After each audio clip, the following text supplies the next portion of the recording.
Muhammad. Sallu ala Nabi Muhammad.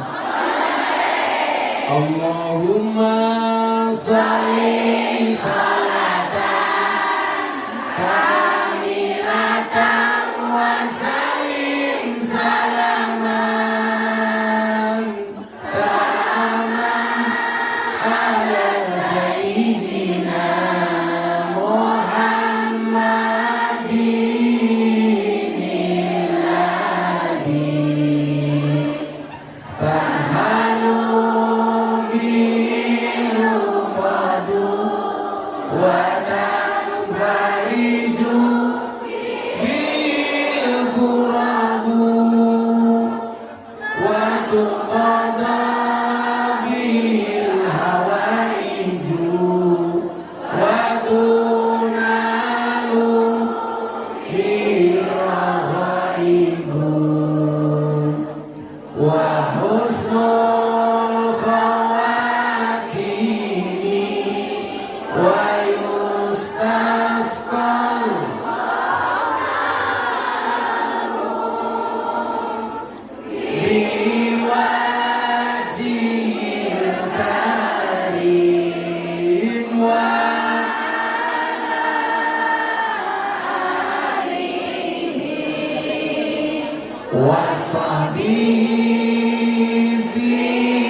Muhammad.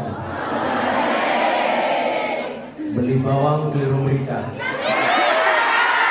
Gus Miftah datang dengan membawa cinta. Makan gorengan minumnya susu. Hai Kung Yan, I love you.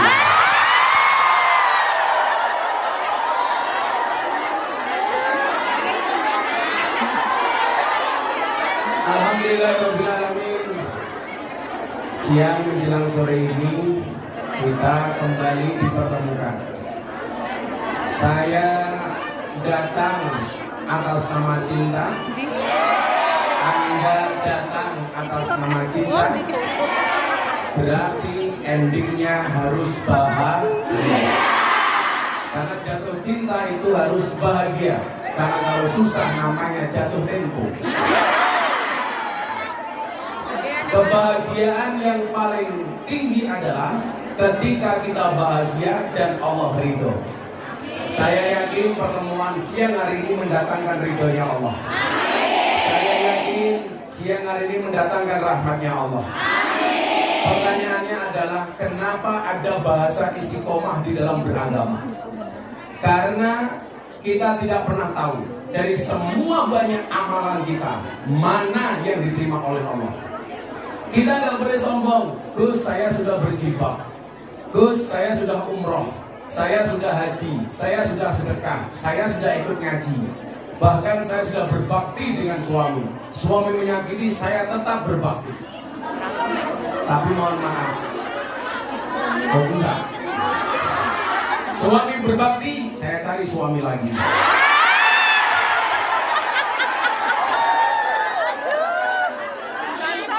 Kenapa kita tidak bisa memilah dan memilih dan terus saja beribadah? Karena kita tidak pernah tahu amal mana yang mendatangkan ridhonya Allah.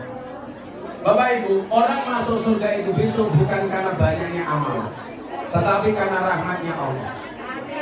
Ada satu cerita, ada orang masuk surga ditanya sama malaikat. Ini semuanya besok pasti akan ditanya sama malaikat. Termasuk begitu kita masuk alam kubur, pasti ditanya sama malaikat Munkar Nakir. Minimal ditanya, man rabbuka? Jawaban, kamu nanya. Langsung kubur cangkemmu ya. Ini ada orang masuk surga, ditanya sama malaikat, hei kamu masuk surga. Kamu masuk surga karena apa? Dijawab karena amalnya. Dijawab sama yang bersangkutan karena amalnya. Maka malaikat ini tidak percaya. Dia mengatakan, kamu jelas tahun rocking poster, wonten muni do bose banter. Becak tanpa pir, wonten jeplak tanpa mikir. Gajah dibelangkoni, orang sugeng. Akhirnya malaikat sowan kepada Allah. Ya Allah ya Rabb, kebahagiaan tertinggi hamba itu apa? Dulu ada ustadz yang mengatakan kenikmatan tertinggi di surga itu adalah seks. Menurut saya ini salah besar. Orang berpuasa itu dijanjikan dua hal. Ada dua kebahagiaan bagi orang yang berpuasa. Satu, saat datangnya buka puasa, betul? Bahagia saat datangnya buka puasa. Kemudian yang kedua apa? Dijanjikan besok di akhirat akan langsung ketemu dengan Tuhannya. Berarti apa? Puncak kenikmatan di surga itu bukan seks, tapi ketemu Gusti Allah. Kalau puncak kenikmatan surga itu seks, gak usah ke surga, cukup ke sarkem saja. Salah. Ternyata puncak kenikmatan tertinggi adalah besok ketemu dengan Allah. Dan Khalik yang selama ini kita sujud, yang selama ini kita ruku, yang selama ini kita berdoa, besok di akhirat kita akan ketemu langsung. Amin Allahumma. Amin. Tapi bagi Bapak BMI ada 3 kebahagiaan bagi orang berpuasa. 1, buka puasa. 2, ketemu dengan Tuhannya. 3, mokel. Nah, akhirnya apa? Malaikat bertanya, ya Allah ya Rabb, benar tidak hambamu yang namanya Nuris itu, kata Allah, dia masuk surga karena amalnya? Langsung dijawab oleh Allah, ngapusi. Nuris masuk surga bukan karena amalnya. Karena kalau amalnya berat, tiket tahun 2020 baru masuk 2023.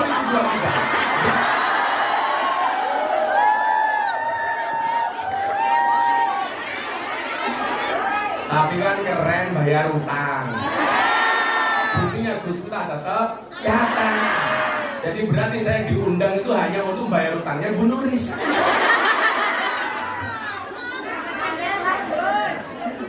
Ikhlas Gus, ikhlas. Ikhlas itu ciri-cirinya diam. Karena kalau ngomong namanya iklan. Ikhlas itu seperti kaset. Diinjak-injak tetap welcome. Kamu kenapa ketawa? Masker. Takut COVID? Oh enggak, merongos. Akhirnya apa? Malaikat bertanya, ya Allah ya Rob, jika dia masuk surga bukan karena amalnya, lantas karena apa? Allah jawab, karena rahmatku, karena kasih sayangku. Makanya coba Anda lihat, kenapa dari 99 Asmaul Husna yang paling populer dan Allah paling suka disebut dengan Ar-Rahman Ar-Rahim. Makanya kenapa Bismillah itu bunyinya Bismillahirrahmanirrahim. Padahal nama Allah 99. Kenapa Allah tidak menasbihkan dirinya dengan kalimat Bismillahil Malik atas nama Allah yang Maha Raja di Raja? Enggak. Allah tidak mengatakan Bismillahil Aziz atas nama Allah yang Maha Perkasa. Tidak. Allah tidak menggunakan kalimat umpamanya Bismillah Dzul Jalali wal Ikram. Tetapi Allah lebih senang dipanggil dengan kalimat Bismillah Ar-Rahman Ar-Rahim. Kenapa? Karena Allah ingin menunjukkan rahmat dan kasih sayangnya. Coba kalau gak ada rahmat dari Allah untuk Kung Yan di Hong Kong, Anda akan kerepotan kalau sholat setelah masak daging babi. Tapi karena rahmatnya Allah, semuanya bisa dinego. Ya Rob, ini saya darurat. Saya tadi pegang daging babi, tapi sekarang sudah datang waktunya sholat. Kalau saya harus mandi 7 kali, juragan saya malah curiga. Mosok kelon sampai pengen gitu.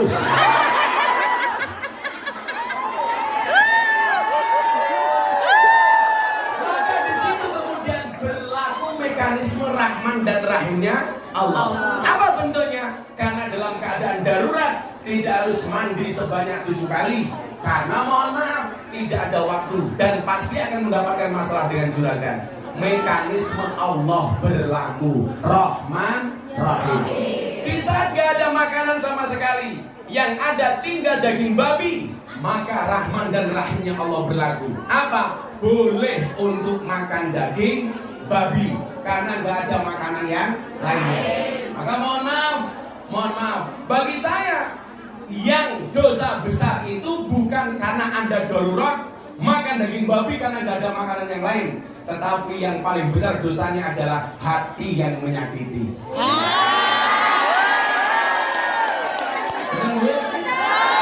Pertanyaannya, kamu menyakiti apa tersakiti?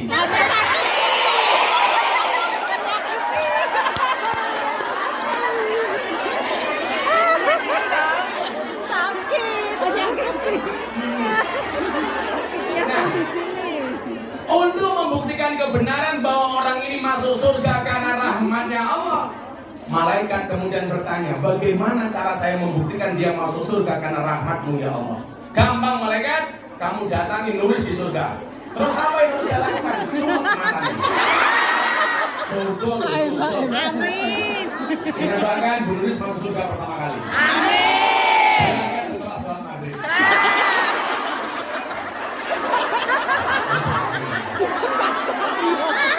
Kita doakan Bu Nuris panjang umur. Amin. Orang sedunia mati nulis hidup sendiri. Akhirnya apa? Benar. Ini cerita malaikat mendatangi surga kemudian kembali ketemu dengan Nuris. Nuris, canggung untuk bos. Kamu katanya masuk surga karena amal, ternyata karena rahmatnya Allah. Akhirnya apa yang dilakukan oleh malaikat? Diambil satu biji matanya Bu Nuris kemudian ditimbang. Begitu ditimbang ternyata mohon maaf, amal ibadah dari satu biji matanya cuma 10%. 90% isinya maksiat. Nonton bokeh.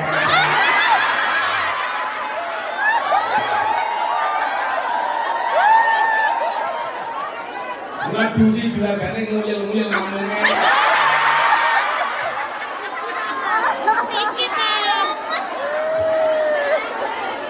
Azum tersangka nih. Malah sendiri kayak pengen.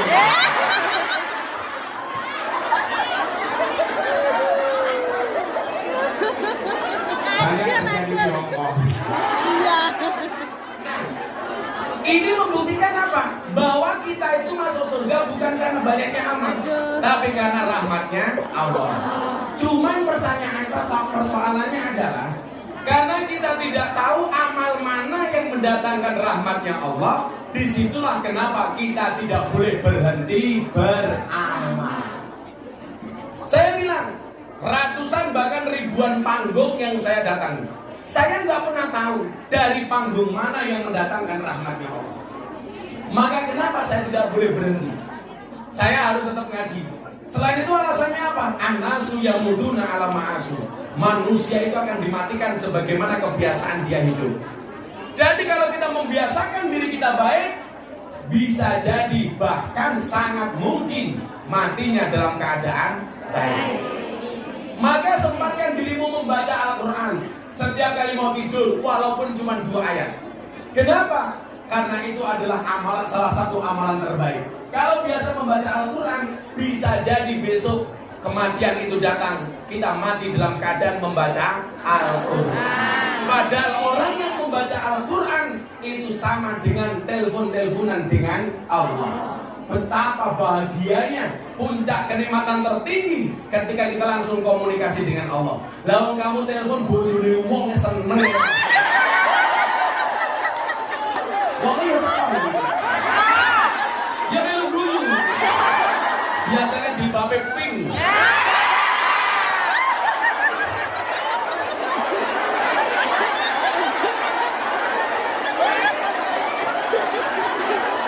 Itu. Oh, jempol.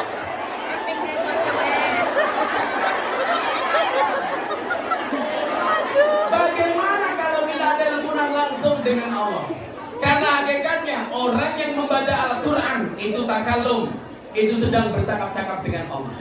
Orang yang membaca sholawat, hakikatnya dia sedang bercakap-cakap dengan Nabi Muhammad. Maka apa? Jangan pernah berhenti untuk membaca Quran. Jangan pernah berhenti untuk bersolawat. Saya itu bersyukur, Bunda itu sehari minimal membaca sholawat lebih dari 15.000 kali tiap hari. Dulu ketika beliau dioperasi kanker, bahkan tasbihnya belum bisa dilepas dari jarinya. Kenapa? Ketika dioperasi mulutnya tetap bergerak membaca sholawat. Kenapa? Karena kebiasaan dia membaca selawat. Bojo saya itu mohon maaf, tak kelonnya selawatan. Ayo bun kelon. Enak bun.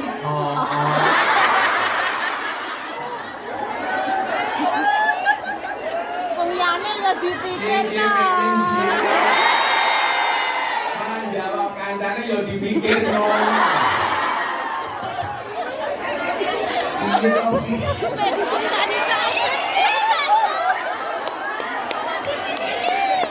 Artinya apa? Kita nggak boleh berhenti setiap kali ada pengajian, setiap kali ada kebaikan. Kenapa? Karena kita nggak pernah tahu amal mana yang mendatangkan rahmatnya Allah. Cuman saya meyakini orang itu akan dimatikan sebagaimana kebiasaan hidup. Saya punya teman Ainur Rafiq Lil Firdaus, kita kenal dengan nama Mas Opik Tomboati. Ibunya ini seorang hafidhatul Quran, penghafal Al-Quran. Tiap hari darus. Satu saat bertanya, apakah kalau saya biasa membaca Al-Quran, saya mati dalam keadaan membaca Al-Quran? Saya jawab iya. Dan Anda tahu, ibunya Mas Opik meninggal dalam keadaan membaca Al-Quran. Amin. Saya di Tuban punya teman kiai. Mohon maaf, di Lamongan, namanya Kiai Imam Sayrozi. Beliau setiap hari pekerjaannya ngaji kayak saya, ngalor ngidul ngetan ngulon. Beliau meninggal dalam keadaan berangkat pengajian. Makanya kenapa saya di mana-mana ngaji? Saya pengen mati dalam keadaan pengajian. Sama tahu saya ke Hongkong, Israel datang. Langsung diumumkan di masjid, Inna lillahi wa inna ilaihi raji'un. Telah meninggal dunia dengan anak saudari Nuris. Nuris benar.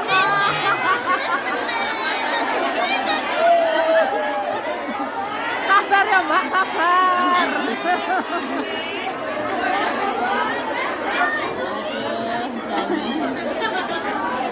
Sabar Bun. Sabar.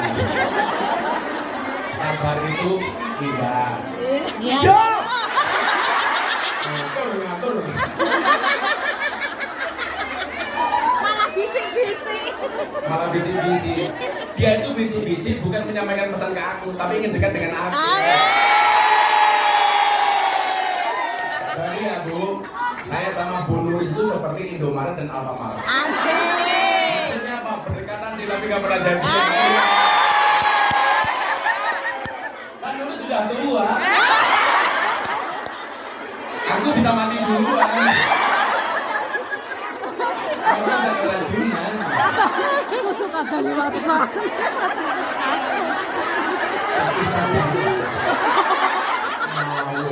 Itu bukan kadaluarsa, susu fragmentasi. Malah bayarnya aku.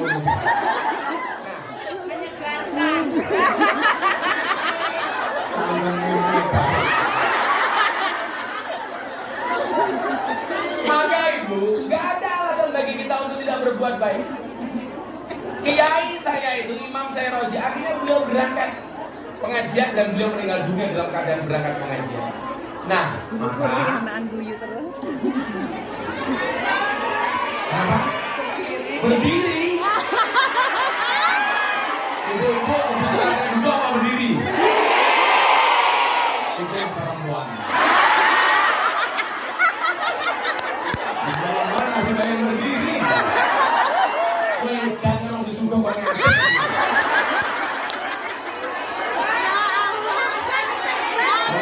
Minum saya berdiri. Minumnya OTW. Oke, tunggu aja. Aja makan wae. Minta air kelapa. Minta telat. Dia mau masukkan 2 orang ini.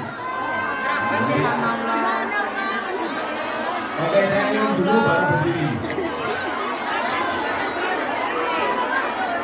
Ya Allah. Nanti yang mau bertanya di akhir sesi silakan ditulis. Siap. Dan juga di sini akan saya baca.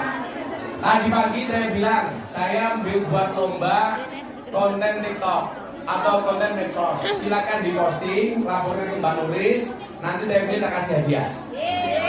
Nanti nggak harus sekarang, nanti jadi dulu. Kamu dakwah menggunakan medsosmu. Kamu kan belum lagi dari medsosmu ini.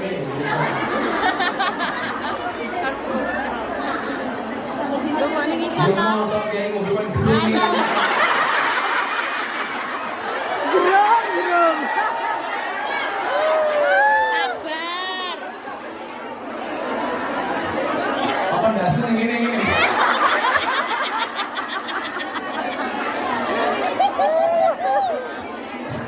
Sabar dulu dong. Segera Pak. Segera Gus. Mantap. Oke, saya Tenan. Wani biro.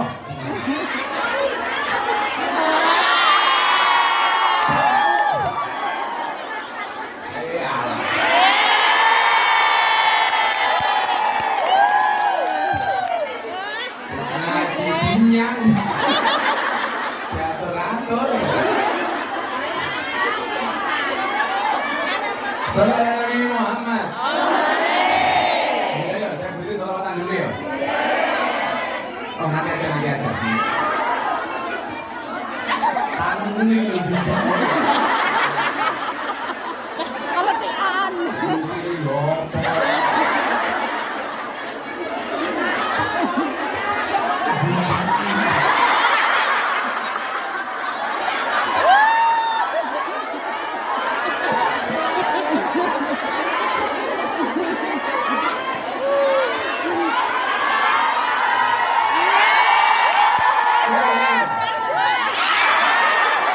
Salam Nabi Muhammad. Maka kemudian apa? Menjadi hamba terbaik itu sebuah keharusan. Maka kenapa kemudian dalam Al-Quran ini akan saya kasih siapakah hamba pilihan itu.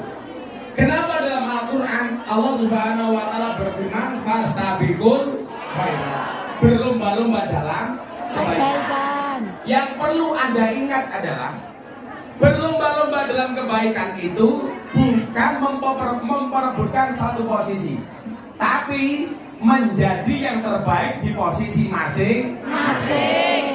Anda kerja sebagai BMI, jadilah BMI terbaik. Siapa itu BMI terbaik? Satu, yang ketika dia berangkat niatnya baik, ketika bekerja baik, pulang dengan suami tetap baik.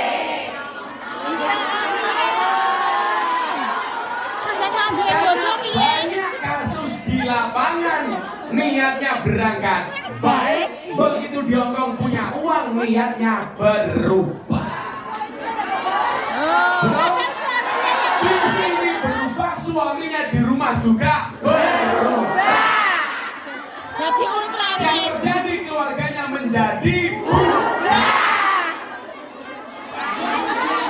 akhirnya raya meneh. Bismillahirrahmanirrahim. Semuanya menyaksikan. Yang ikut menyaksikan semuanya berpahala. Asyhadu an la ilaha illallah wa asyhadu anna Muhammadan Rasulullah. Saya bersaksi dengan sebenar-benarnya bahwa tidak ada Tuhan kecuali Allah. Dan saya bersaksi dengan sebenar-benarnya bahwa Nabi Muhammad adalah utusan Allah. Alhamdulillah. Sallu ala Nabi Muhammad. Sallu ala Nabi Muhammad. Sah kamu jadi orang Islam. Mulai kamu lahir sampai hari ini semua dosamu diampuni oleh Allah Subhanahu wa Ta'ala. Ribuan orang yang hadir ini yang paling suci kalian bertiga.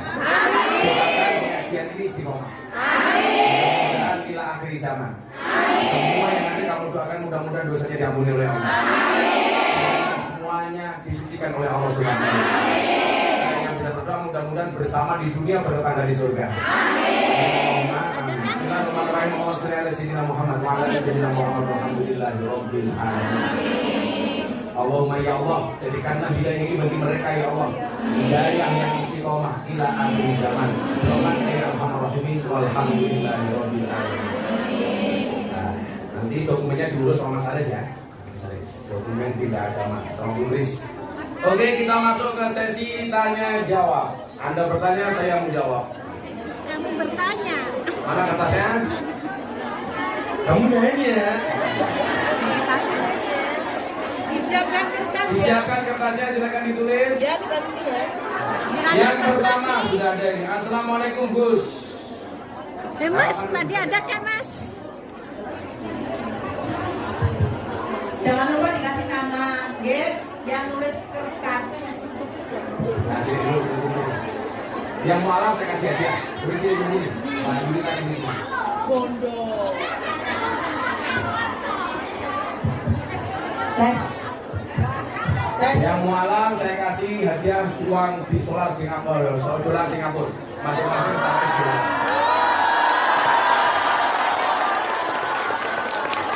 Lebih mukena ya. Lebih mukena sama kita. Jangan sempak. Kamu juga ingin sebagai mas kawin. Terus ini mas kawin kau. Jebol boyo ini. Silakan disiapkan kertasnya. Saya mau tanya, saya punya 2 ibu, yang satu ibu kandung, yang 2 ibu angkat, yang membesarkan saya. Menurut Gus, jika harus memilih salah satunya, saya harus memilih yang mana? Ya dua-duanya jangan dipilih. Kamu saja. Milih ibu kandung apa ibu angkat? Dua-duanya Gus. Ibu kandung yang diprioritaskan tanpa harus mengecewakan ibu angkat. Kenapa demikian Gus? Ya, Imam Ali bin Abi Thalib berkata, jika seorang anak berbuat baik 24 jam seumur hidupnya, itu tidak mampu membayar jasa seorang ibu ketika melahirkannya. Seumur hidup loh. Tidak akan bisa. Maka ketika kamu melahirkan ibu, mohon maaf, ini hebatnya wanita yang tidak dimiliki kelebihannya oleh pria. Begitu perempuan melahirkan, itu pilihannya 2. Kalau yang mati anaknya memberikan syafaat pertolongan kepada ibunya. Kalau yang mati ibunya, masuk surga tanpa hisab. Coba, hebatnya perempuan. Maka apa? Laki-laki tidak boleh semena-mena dengan perempuan, karena jasa ibu begitu luar biasa. Saya membayangkan begini, saya kebelet ngising, ngempet setengah jam, buat aku lorone lauk. Oh, pemenang meh lahir ini kadang-kadang 2 hari 2 malam nggak keluar-keluar, betul? Nah, ini suwek sih ini. Buka piro, loro. Buka piro, telur. Nutup meneh. Akhirnya buka loro, buka telur, nganti buka 15. 10. 15 ombok banget. Tenang kayak awal. Begitu bayinya keluar, ternyata itu bukan akhir dari penderitaan seorang ibu. Begitu bayi keluar, dokternya datang. Bu, dondomi dulu. Ngerasa yuk dipasang resleting. Ini kebimbul. Masa resleting itu? Kan bisa diatur. Oke, ini ya, mengutamakan tetap ibu kandung, tapi tetap harus berbuat baik dengan ibu angkat. Jangankan ibu angkat, dengan orang lain saja kita tetap harus berbuat baik. Ada yang lagi? Nggak ada kertas, Gus. 2 orang bertanya. Sudah, 2 orang bertanya sini. Ayo, siapa yang bertanya? Itu ada. Sini kita ke sini. Yang bertanya. Nggak Sudah, Assalamualaikum Gus, apa hukumnya ayah tidak menafkahi anaknya? Ayah durhaka. Dari anak yang tidak dinafkahi ayahnya. Bukan hanya anak durhaka pada ayah, ayah juga durhaka kepada anak. Menurutnya, api. Apa hukumnya ayah tidak menafkahi anaknya? Dari saya, anak yang tidak dinafkahi ayahnya.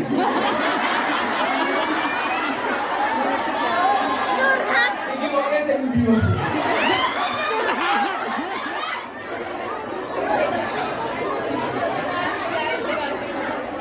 Kalau ada ayah tidak menafkahi anaknya, itu yang dosa ayahnya. Kamu tetap harus berbuat baik dengan ayahmu. Ya, kamu nggak ada alasan untuk dendam dengan ayahmu. Kalau toh dia tidak bertanggung jawab dengan dirimu, itu dosanya ayah. Tapi kalau kamu ikut-ikutan tidak berbakti kepada ayahmu gara-gara ayahmu tidak menafkahi, kamu juga ikut-ikutan dosa. Makanya nyuwun sewu, kalau dia berbuat jahat tetap kamu berbuat baik. Dia jahat, yang nanggung dosanya dia. Kalau kamu ikut-ikutan jahat, berarti kamu gak ada bedanya dengan ayah. Moga-moga ayahmu nonton nih. Ngomong apa ya?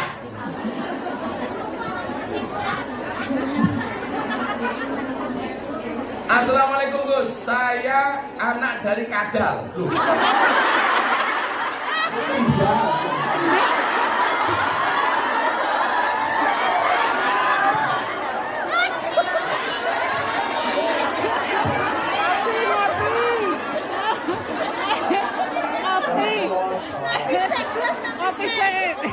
Saya anak dari Kendal, mau tanya, apakah boleh dalam 1 tahun di satu rumah melaksanakan pernikahan? Ini mesti pilih. Pernikahan 2 kali. Apakah boleh dalam 1 tahun di satu rumah melaksanakan pernikahan? Misalnya, saya bulan 12, adik saya bulan 6. Mau bendino ya itu.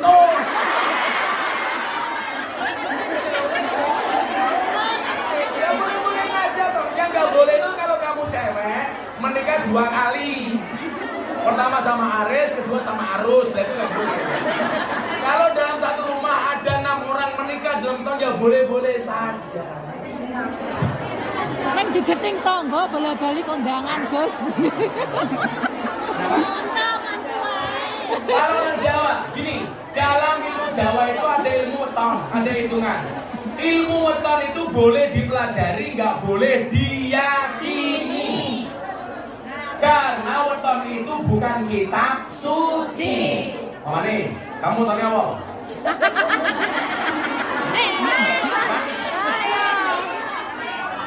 Udah tahu, kamu tanya apa ibu ini? Jumat lagi tidak cocok hidup di air.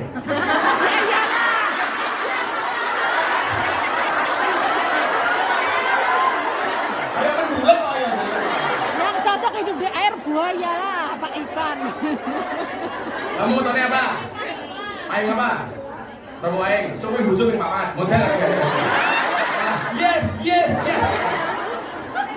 Ilmu weton boleh dipelajari, nggak boleh diyakini. Saya pernah menikahkan santri saya gara-gara ibunya tidak berani menikahkan. Karena menurut dukunnya, kalau ini dinikahkan ibunya mati duluan. Gara-gara apa? Yang laki-laki wetonnya wage, yang perempuan air. Katanya gini, kalau menikah ibunya mati duluan. Saya bilang, kalau wage sama air ya gini. Kalau wage sama wage ya gini. Kalau wage sama kliwon ya kliwon.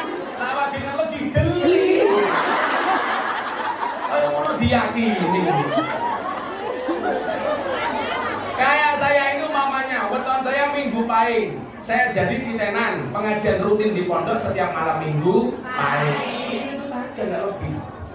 Nggak usah terlalu diyakini, cukup dimengerti. Tapi memang bagus kalau Anda punya anak lahir Minggu Pahing, setiap minggu kamu puasani untuk anakmu. Itu bagus, puasa tirakat orang tua untuk anak. Bikin muti Matra bikin 6 ya itu. Pertama Mbak E nomor 1, minggu 2 Mbak E nomor 2 itu toh. Nanti digeting tonggo. Digeting tonggo. Bola-bali kondangan. Mbak, yang nikah itu murah Bu, yang mahal gengsi. Nikah di KUA itu gratis, yang mahal itu resepsi. Makanya janda di sini kalau ada cowok suka sama kamu, katakan sama cowok Mas, kalau kamu cinta sama aku janda, ingat, pilih satu di antara 2, halalkan atau tinggalkan. Ngakune muslimah, senengane rumah karo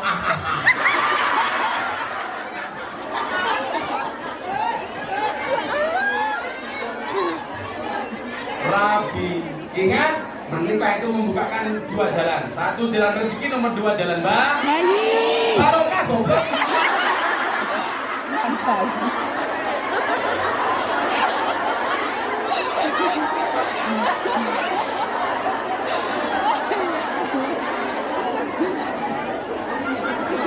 Nama Eni Kurniawati. Gus, saya mau bertanya, saya ditinggal bapak sejak bayi tanpa nafkah dan kabar. Umur 31 tahun, alhamdulillah saya bertemu beliau untuk pertama kalinya. Saya sudah memaafkan, tapi saya masih susah berbakti padanya. Apakah saya berkewajiban menafkahi beliau di hari tuanya, sedangkan dia punya 3 anak dan istri yang sekarang? Tetap kamu berbuat baik dengan bapakmu semampunya. Kalau kamu sudah punya suami, tentunya atas izin suami. Karena taatnya anak itu berubah bagi anak perempuan. Kalau anak laki-laki, baik dia menikah, belum menikah, dari belum sampai menikah, tetap taat kepada orang tuanya. Tapi kalau istri, tadinya taat sama orang tua, begitu menikah harus taat kepada suami. Yang perlu Anda ingat adalah, biasanya rusaknya hubungan suami dengan orang tua, itu biasanya karena intervensi istri.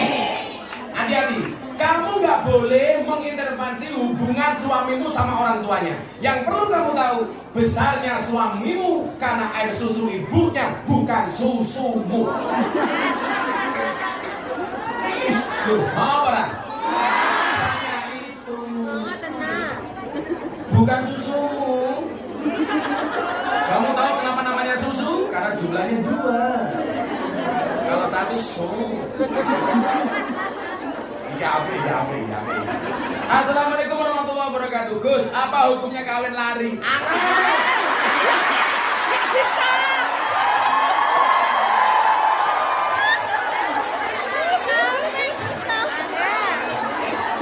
Minggu ramben ora kena.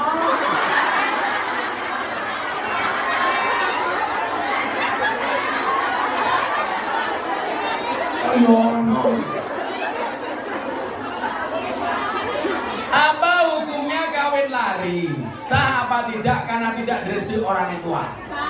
Oh, tidak sah. Kalau posisimu perempuan harus ada wali. Kecuali kamu janda. Itu ada kaul yang membolehkan seorang janda tidak menggunakan wali. Kenapa? Karena janda sudah dianggap berpengalaman.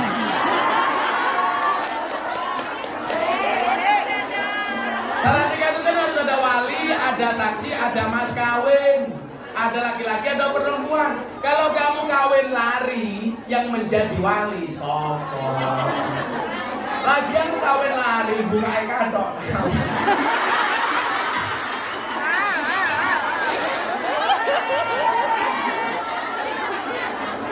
Kawin larinya ngajak wali, namanya bukan kawin lari. Jadi nggak sah, nggak boleh. Harus ada wali, ada 2 saksi. Jadi merah. Assalamualaikum Gus. Saya mau bertanya, apa hukumnya nikah siri secara online?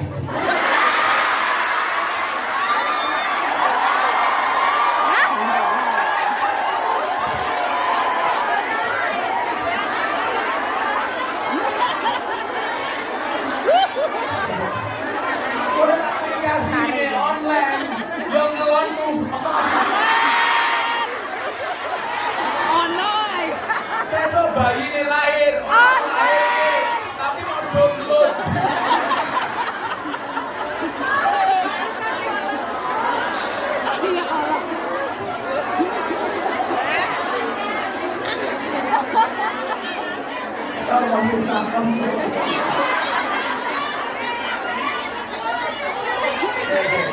Tapi ini menarik, kajian fikih modern. Jadi begini. Nah, Hong Kong, Indonesia sampai sekarang belum menikah resmi, tapi sudah satu rumah selama 1 tahun. Jadi begini, jadi ini Hong Kong, Indonesia apa satu rumah? Oh, kalau pas pulang. Jadi begini,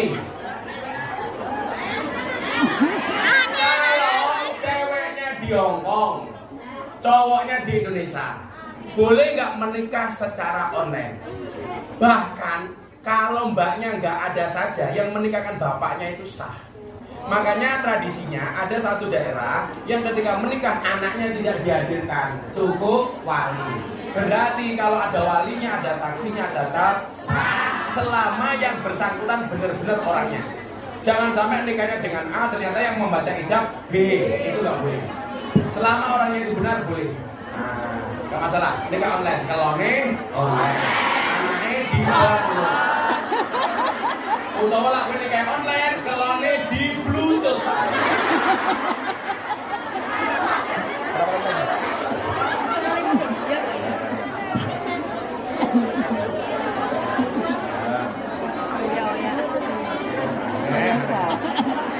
Online.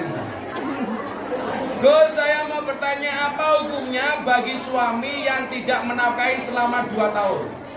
Tapi posisiku kerja di Hong Kong dari Kungkan. Ya. Sambil punya kabel. Mbak. Jadi begini. Mbak Panitia. Kalau Anda membaca buku nikah, itu ada namanya sihah taklid. Itu undang-undang pernikahan. Bila suami tidak menafkahi istri lahir dan batin selama 3 bulan atau berapa itu, maka jatuhlah talak pertama. Ada itu? Ada. Kecuali 2 tahun tidak nafkahi karena alasan syar'i. Umpamane, bojomu ning omah stroke. Kamu tahu stroke itu penyakit apa? Stroke itu penyakit yang diakibatkan gara-gara adanya ketidakseimbangan antara stroke gaji dan stroke belanja.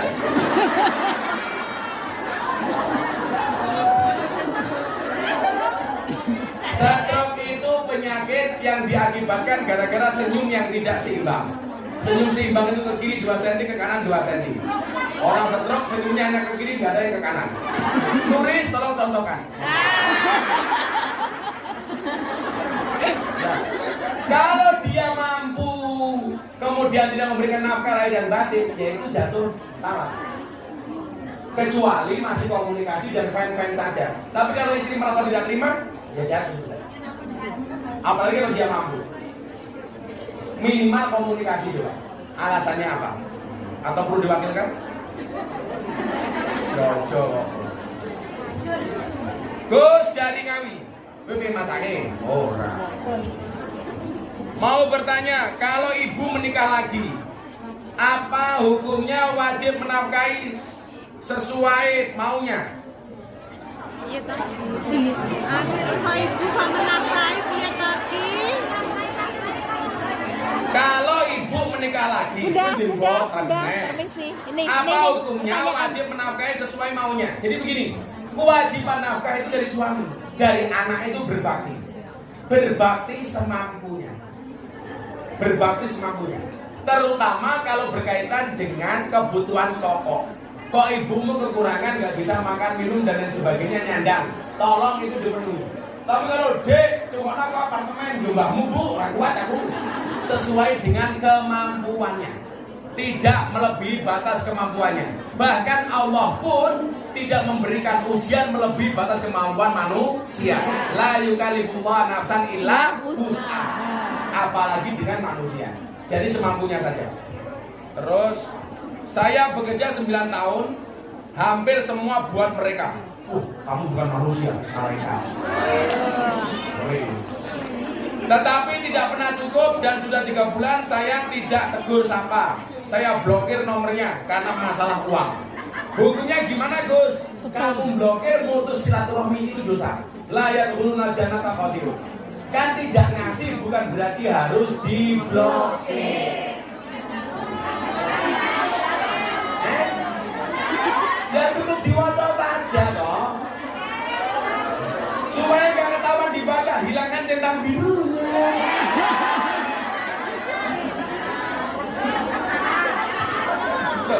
Daripada diblokir, kan urusan silaturahmi. Layan khuluna jannata qatilun. Tidak akan masuk surga orang-orang yang memutus tali silaturahmi.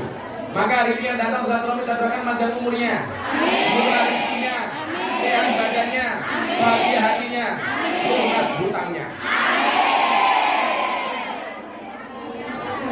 Gus, apa hukumnya suami minta surat cerai? Apakah itu sudah termasuk talak? Ya jelas.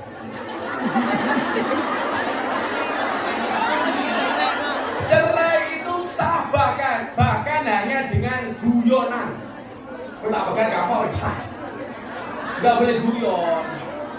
Mau guyon yang lain. Jangan bercandaan soal cerai. Karena bercanda saja sah. Bagaimana? Cerai mentalak melalui WA sah selama itu benar suaminya. Jangan sampai HP-nya dibajak sama orang seolah-olah itu suaminya, kemudian menceraikannya. Itu nggak sah. Tapi kalau benar dia suami walaupun dengan WA dia sah. Dia minta pegang sah.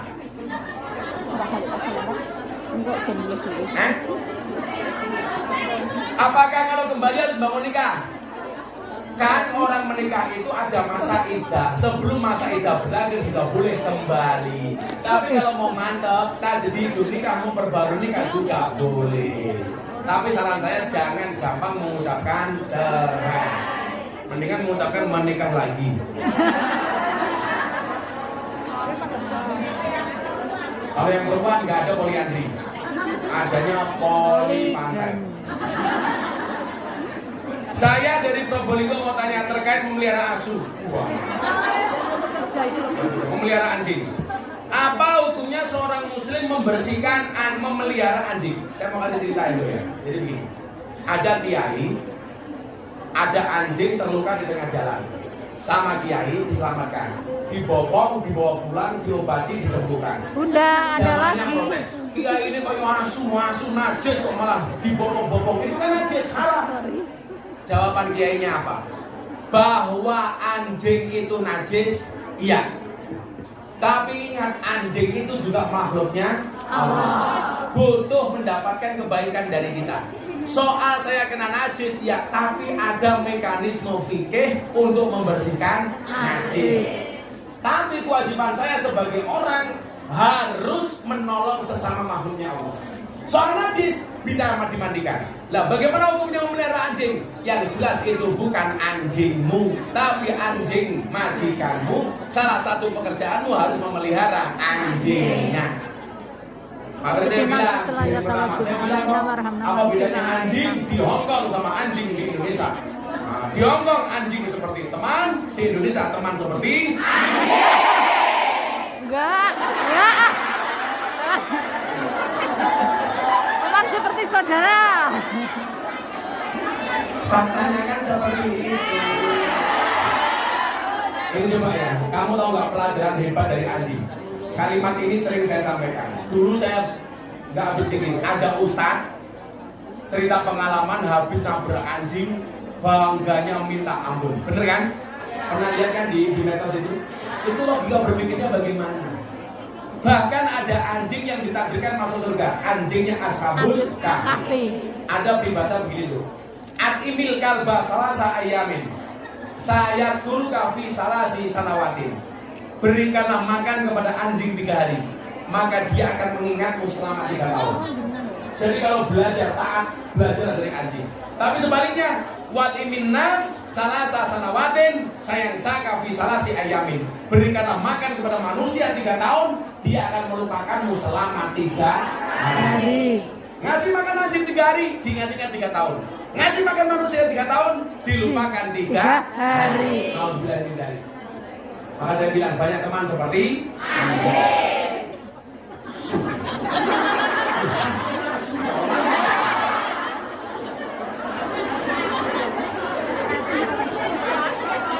Oh saya bahasa karena lingkungan saya itu banyak anjing. Bulure jalan ke pondok saya, ketika kamu nganggo baju seksi, wong awake putih, bodine apik. Lah bocah Malang.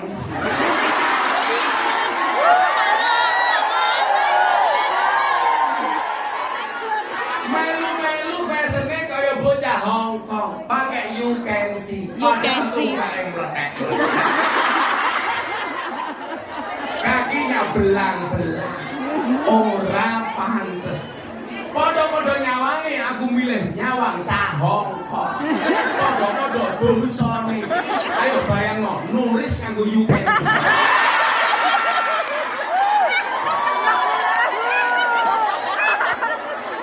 Sabar bunda.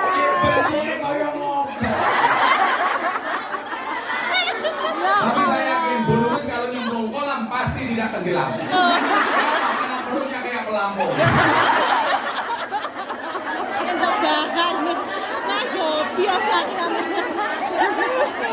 Aduh, ya Nah, Rasulullah. menjadi yang terbaik itu caranya bagaimana? Kita lihat patokannya. Sabda Nabi Muhammad Sallallahu Alaihi Wasallam. Mudah-mudahan kehadiran kita hari ini menjadi kebahagiaan bagi kanjeng Nabi. Terutama saya mau kasih semangat untuk teman-teman panitia pengajian. Ini panitia ini. Jadi seragam kita sama sih. Ini dari mana? Ya podo ngopo ini. Kan panitia. Dan jangan kamu.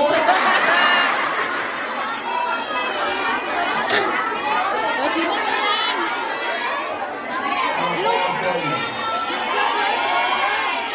Jaga. Untung di kamu rugi ya.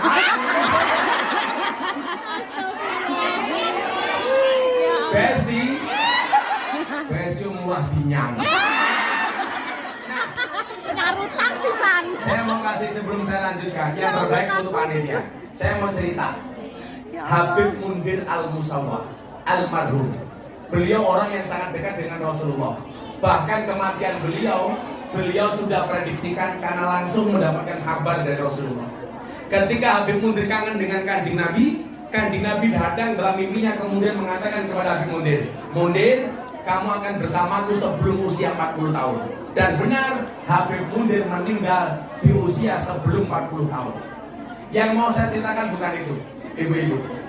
Satu ketika Habib Mundir membuat majelis sholawat terbesar di Indonesia, di Monas, yang datang 100.000 orang lebih.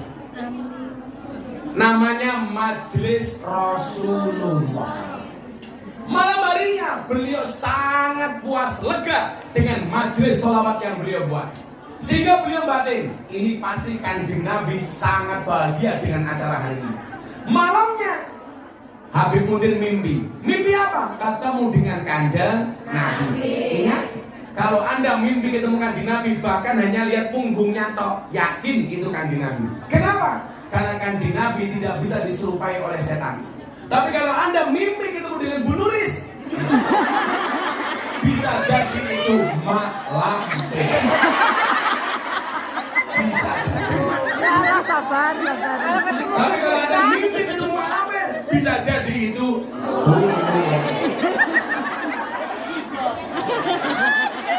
Pasti rekam pas Mak Lampir. Tapi kalau Anda mimpi ketemu Gus Miftah, bisa jadi itu Sahruhan.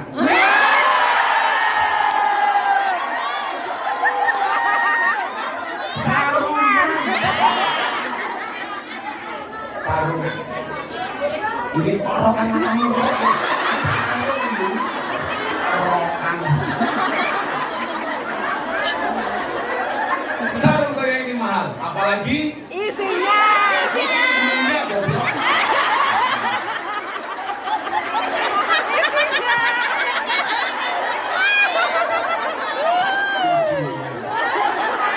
Kamu jangan bayangin aku.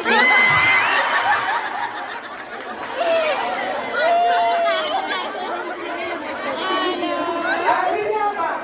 Di dalam mimpi itu Nabi Muhammad kelihatan sangat bahagia. Ya Allah. Maka kemudian Nabi Mundir bertanya kepada Nabi, "Wahai Nabi, saya doakan semua yang hadir mudah-mudahan dikasih mudah untuk mimpi ketemu dengan Kanjeng Nabi." Caranya gampang, istiqomahkan sholawat minimal deh 1000. Sallallahu ala Muhammad, sallallahu ala Muhammad, sallallahu ala Muhammad. Gak sampai 5 menit kamu nyapu sambil sallallahu ala Muhammad boleh. Pertanyaannya bukan masalah bisa apa nggak bisa, tapi mau apa enggak mau. Saya yakin kita semuanya mampu. Kemudian apa? Habib Mundir bertanya, "Rasul, apa yang paling membuatmu bahagia?" Apa jawaban Nabi Muhammad? "Saya bahagia. Sampaikan salamku." Habib Mundir batin, ini pasti Kanjeng Nabi bahagia dengan saya. Ternyata apa? Nabi Muhammad jawab, "Wahai Mundir, sampaikan salamku kepada mereka yang pasang umbul-umbul. Wahai Mundir, sampaikan salamku kepada mereka yang pasang tenda, kepada semua orang yang terlibat dengan acara itu." Begitu bangun, Habib Mundir langsung batin, tahu seperti itu yang masang umbul-umbul aku sendiri. Artinya apa? Itu hebatnya panitia pengajian. Saya yakin panitia pengajian ini akan dibanggakan oleh Rasulullah. Amin.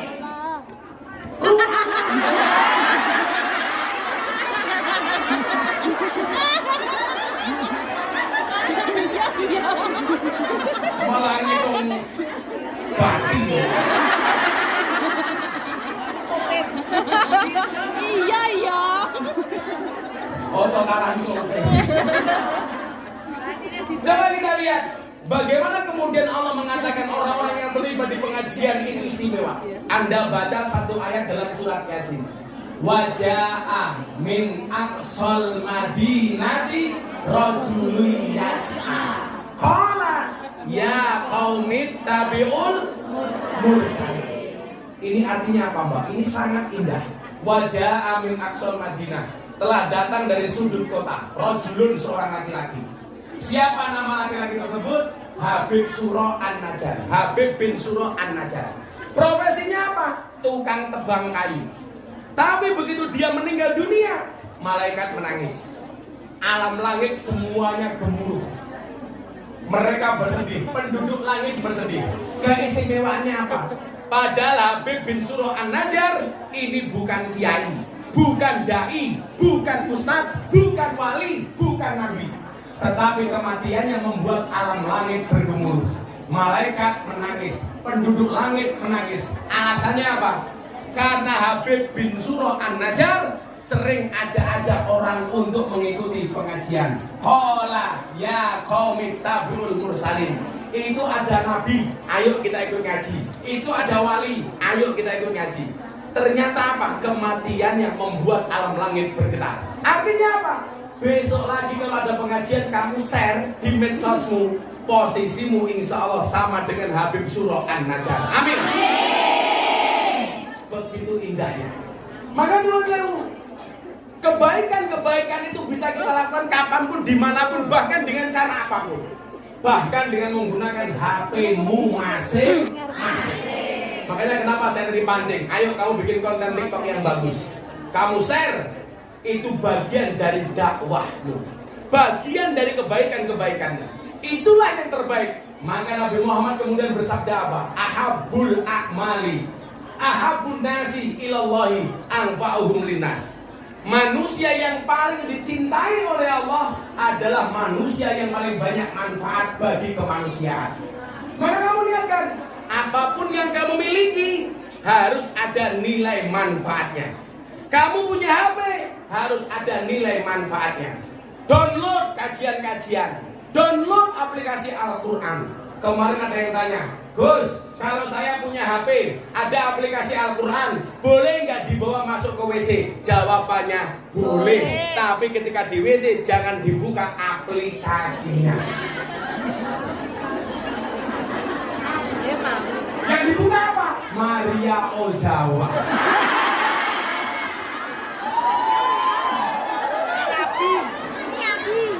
Sama halnya kalau Anda punya HP, ada aplikasi porno. Masuk masjid boleh apa enggak? Boleh. Tapi jangan buka pornonya. Artinya apa? Ada kebaikan dari HP. Itu mau jualan Facebook. Hampir crossing banget. Kalau nggak status Facebook ya ini kan dero.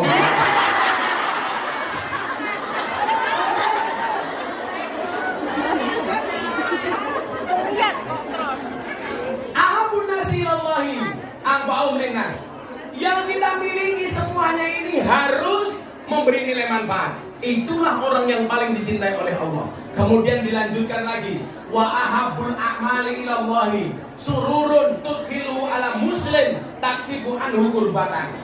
Kalau manusia yang paling dicintai oleh Allah, yang paling banyak manfaatnya, amal apa yang paling dicintai oleh Allah?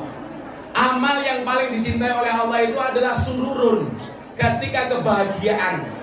Tudkhiluhu ala muslim, yang kamu berikan kepada orang Islam yang lainnya. Taksifu anhu kurmatan, maka orang-orang itu kemudian lepas dari segala kesedihannya. Itu adalah amal yang paling dicintai oleh Allah. Kalau Bu Nuris dan panitia hari ini membuat pengajian, kok yang datang ini bahagia, termasuk kategori ini.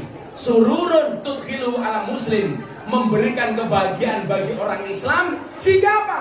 Orang-orang Islam tersebut hilang kesedihannya. Buktinya apa? Kue ketemu aku bahagia. Berarti apa? Tudkhiluhu ala muslim, memberikan kebahagiaan kepada muslim lainnya.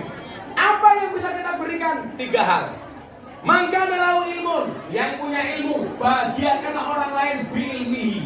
Falyatasaddaq biilmihi, sedekahlah dengan ilmunya. Mula. Wa man kana lahu malun, kamu enggak punya ilmu, punyanya harta. 1 bulan gajinya 50 juta. Amin. Sekalian jual kulkas juragan. Orang Bayu kertas nenek Pak. Orang Bayu. Orang Bayu.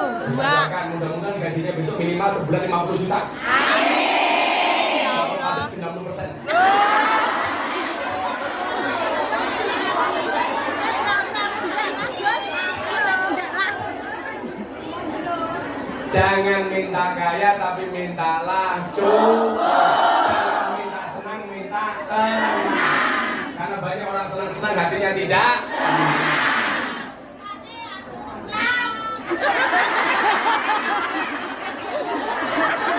Oke ya, utang. Ketok rupamu kaya kalkulator. Ya Allah, ya Allah. Nah, menjadi yang terbaik, punyanya harta, punyanya gaji, punyanya uang. Waliyata sodak bimalihi, membahagiakan orang lain dengan menyedekahkan hartanya. Saya dari miskin gak punya apa-apa, gak pernah takut dengan namanya sedekah. Saya begitu menikah tahun 2004, mohon maaf, miskin kuadrat. Walaupun mbah saya kaya 7 turunan, tapi saya keturunan nomor 9.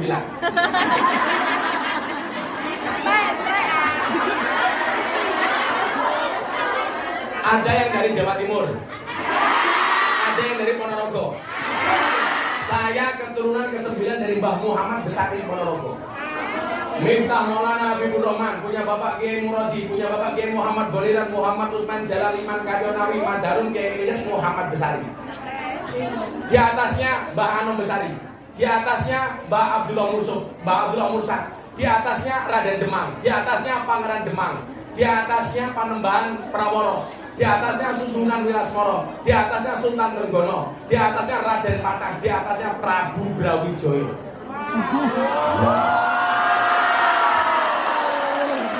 Makanya jangan kaget aku ganteng.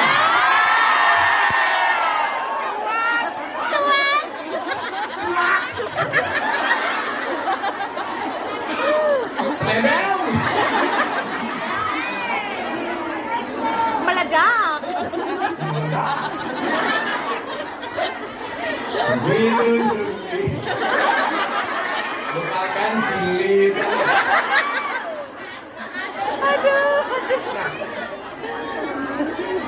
Waktu saya miskin, kiai saya bilang begini sama saya. Ring, gue pengen sugih. Oke. Ojo ngitung, ojo pitung, ojo hitungan. Sok bakal gue ra iso ngitung dalam bahasa Jawa. Saya waktu itu mikir, sing tak hitung ki apa duit ra duit. Saya begitu dulu buka dompet, rasanya ya Allah kayak ngiris berambang. Nangis. Makanya hari ini Anda yang punya banyak utang, punya masalah, silakan datang ke pondok saya. Ngapain? Ayo nangis bareng. Rasaku mau ditolong, Bos. Dilunasi-lunasi. Tapi sekarang istri-istri di Indonesia setelah COVID sudah pintar mencari uang. Maksudnya apa? Dimanapun suaminya nyimpan uang, pasti ketahuan. Aduh, takut. Coba ingat teorinya. Ojo ngitung, ojo pitung, ojo hitungan. Sok bakal kowe ra iso ngitung. Dan ternyata itu saya praktekkan. Saya punya uang 50.000, mau sowan guru saya di Pekalongan, Maulana Habib Lutfi bin Yahya Pekalongan. Saya besok tanggal 4 pengajian di sana. Waktu itu istri saya mau beli susu. Anak saya usia setahun, banter-banterin susu. Saya bilang sama istri saya,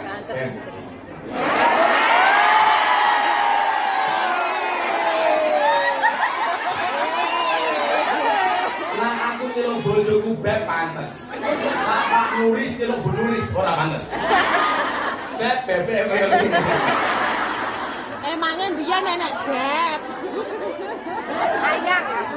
Istri saya jawab, iya say. Saya lagi. Saya bilang, punya uang nggak? Ada bah, masih 50.000. Boleh nggak saya minta uangnya? Loh, untuk apa bah?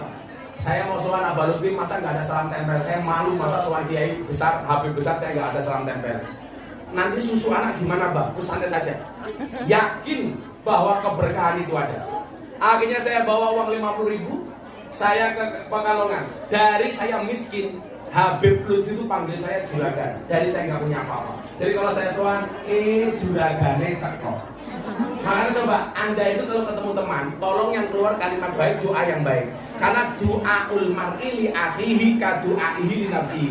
Doa seseorang kepada teman yang lain itu seperti mendoakan dirinya sendiri. Jadi kalau kamu mengatakan dasar kamu tukang selingkuh, berarti yang selingkuh itu kamu. Makanya saya rajin mendoakan orang kaya supaya saya juga menjadi kaya. Saya rajin mendoakan orang lain untuk menikah lagi supaya saya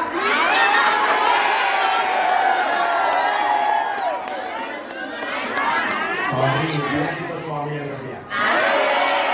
Lelaki yang hebat bukan lelaki yang mencintai banyak wanita, tetapi mencintai satu wanita dengan banyak cara. Kenapa saya ngomong seperti itu? Karena direkam banyak kamera.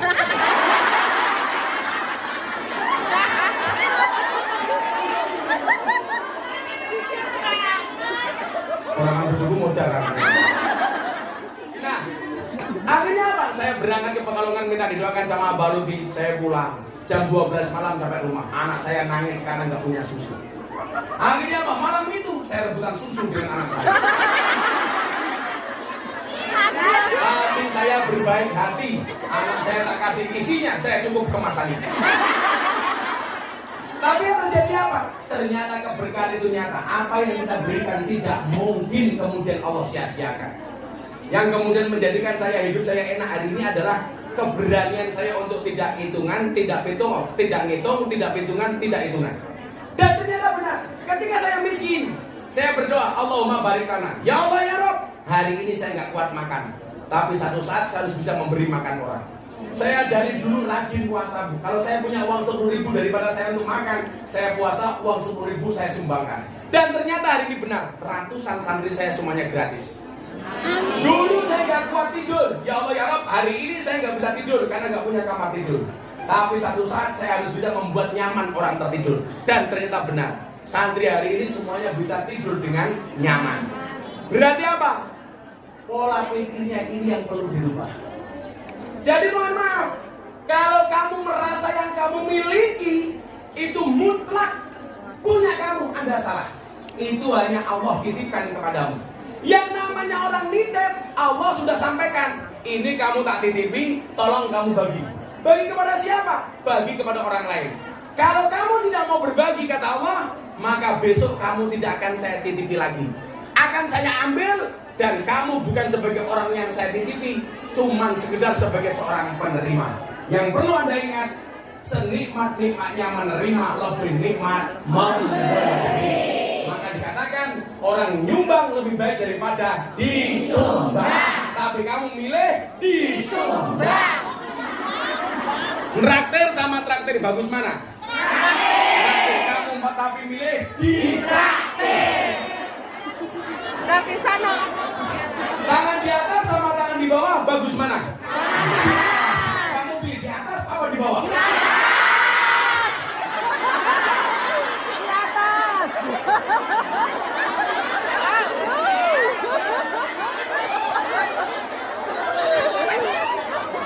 Ngeres.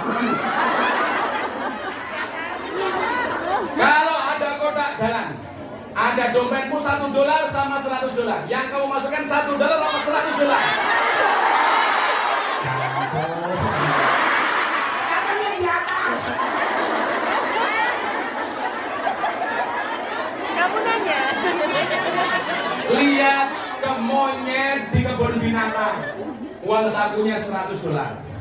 Lihat kiai ada kotak infaknya $1. Berarti lebih mahal kiai apa monyet? Anda lebih menghargai kiai apa monyet?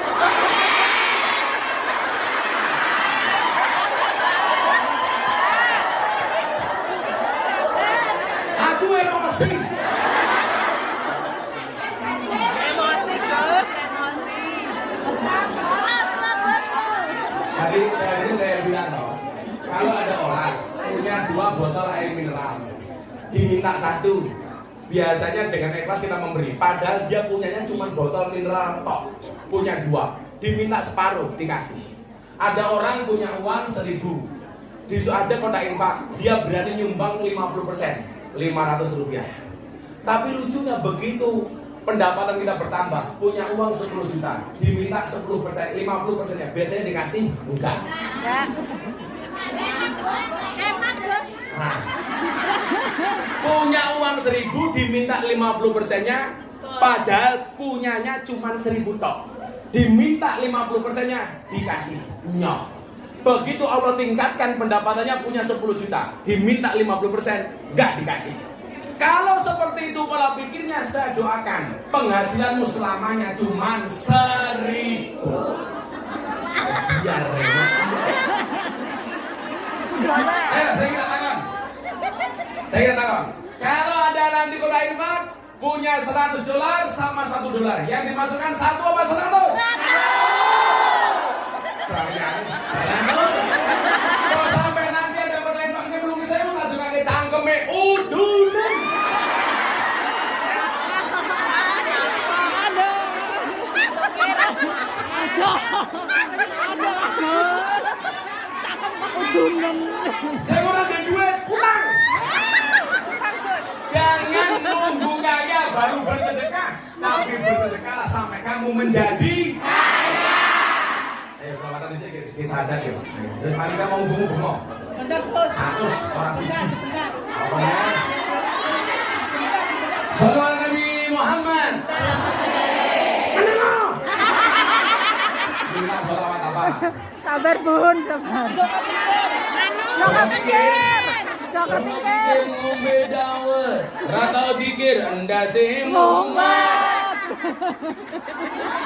Joko pikir makan rambutan. Orang tau dikir mendino mikir goyang dia. Joko pikir ya. Saya kemarin diprotes gara-gara selawat Joko pikir. Yang nyanyi ini kan bocah saya si Percil. Wah gimana Bah, boleh nggak selawat Joko pikir? Boleh, saya bilang. Tapi katanya penghinaannya di mana? Lah itu Joko pikir ngombe dawet, loh boleh. Karena zaman Joko pikir adanya cuma degan kopi sama dawet. Ya nggak boleh itu kalau Joko pikir ngombe boba. Zaman Joko pikir belum ada boba.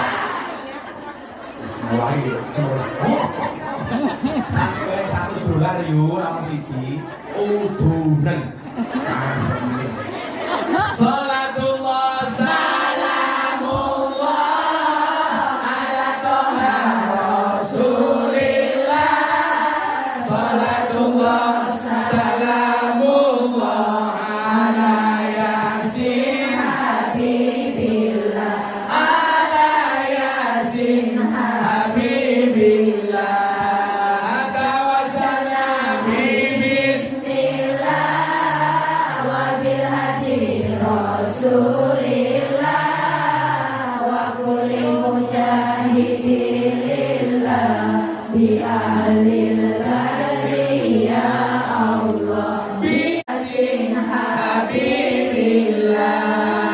Tawassalna bi bismillah wa bil hadi Rasulillah wa kulli mujahidilillah bi ahlil badri ya Allah bi ahlil badri ya Allah. Jalan-jalan di pedesaan, desanya aman bersih terjaga, sucikan hati tetapkan iman, merah putih melekat di dada, merah putih melekat di dada.